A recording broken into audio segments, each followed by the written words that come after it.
यहाँ पर इसी चैप्टर का एक क्वेश्चन है, explain why 7 multiply 11 multiply 13 plus 13 and 7 multiply 6 multiply 5 multiply 4 multiply 3 multiply 2 multiply 1 plus 5 are composite.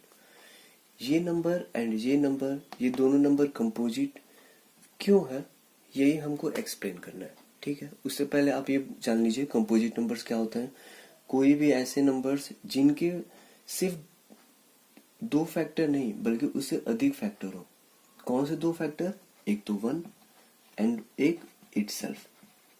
इन दोनों के अलावा एक थर्ड नंबर भी होना चाहिए एज अ फैक्टर, तब वो नंबर्स कंपोजिट नंबर्स होते हैं। और जिनके सिर्फ ये दो फैक्टर होते हैं वो होते हैं प्राइम नंबर्स। तो आई होप आप ये चीज आप लोगों को पता होगा।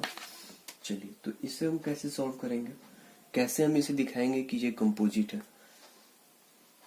तो जो हमारा फर्स्ट नंबर दिया है 7 मल्टीप्लाई 11 मल्टीप्लाई 13 प्लस 13, इस चीज से हम स्टार्ट करते हैं। पहले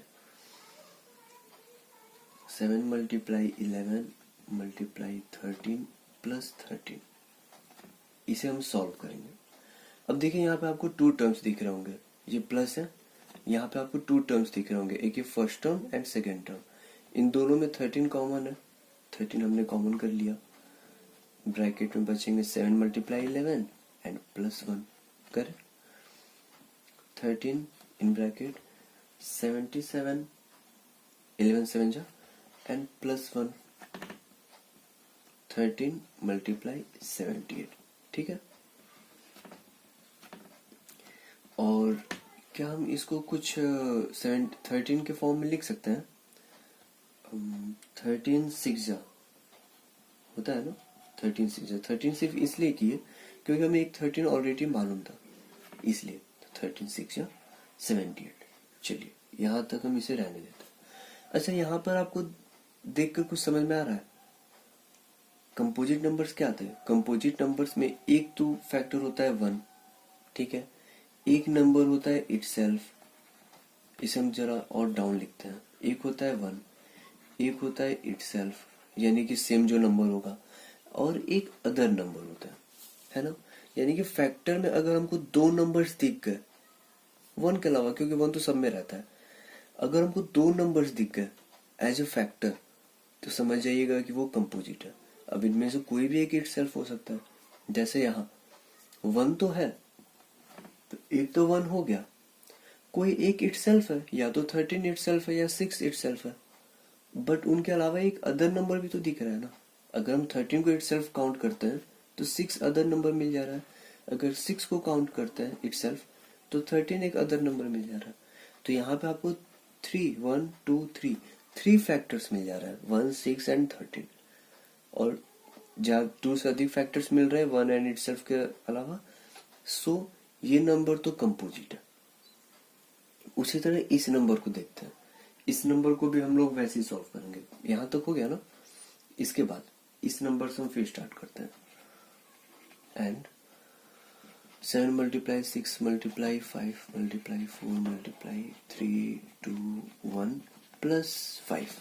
यहाँ भी दो टर्म दिख रहे हैं, फर्स्ट टर्म सेकेंड टर्म, दोनों टर्म में 5 कॉमन है, तो 5 को हम कॉमन कर लिया। जो ब्रैकेट में बचेंगे वो लिखे 7 6 4 3 2 1 एंड प्लस 1। ठीक है, 5 अभी इसका मल्टीप्लाई करके कितना आएगा? मल्टीप्लाई आपको करना होगा।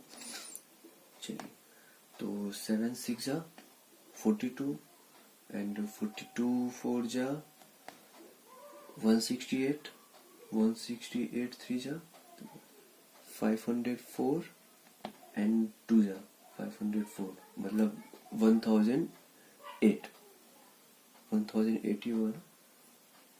हाँ, 1008 हो 1008 एंड प्लस 1।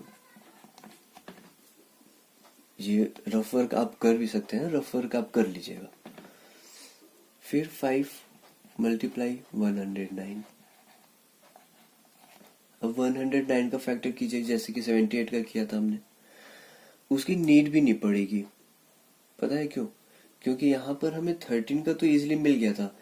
क्या ये इस 109 का जो भी फैक्टर होगा उसमें कोई फैक्टर 5 से रिलेटेड होगा क्या? नहीं होगा ना, क्योंकि इसका यूनिट प्लेस क्या है, वंस प्लेस क्या है, 0 और 5 तो है नहीं। 0 और 5 होता तो मे बी के फैक्टर में 5 मिलता, बट वो चीज़ तो है नहीं।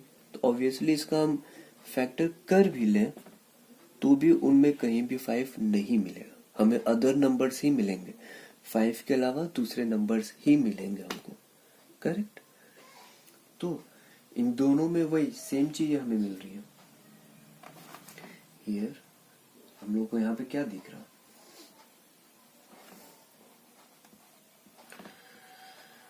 Here we can observe that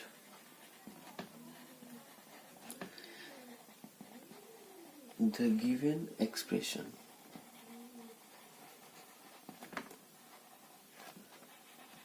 has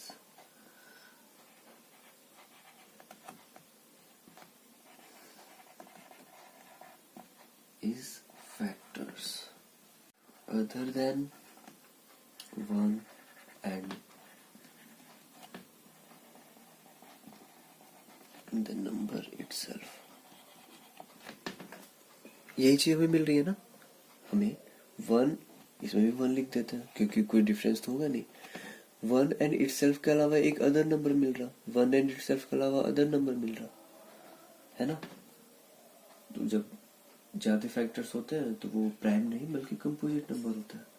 और कंपोजिट नंबर के बारे में हम जानते हैं कि एक composite number have factors other than 1 and itself. 1 and itself के अलावा भी होते हैं फैक्टर्स। देयरफॉर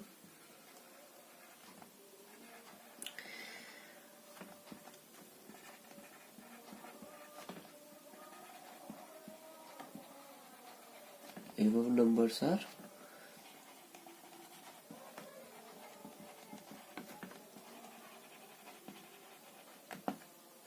जो हमारे एवं नंबर्स थे 7 multiply 10 multiply 13 plus 13 and the ये नंबर, ये दोनों नंबर कंपोजिट। ठीक है, समझ में आ गया होगा। चलिए, तो आज के लिए बस यही 2 क्वेश्चंस, फिर नेक्स्ट एक्सरसाइज या नेक्स्ट चैप्टर के बारे में बात करेंगे। ठीक है फ्रेंड्स।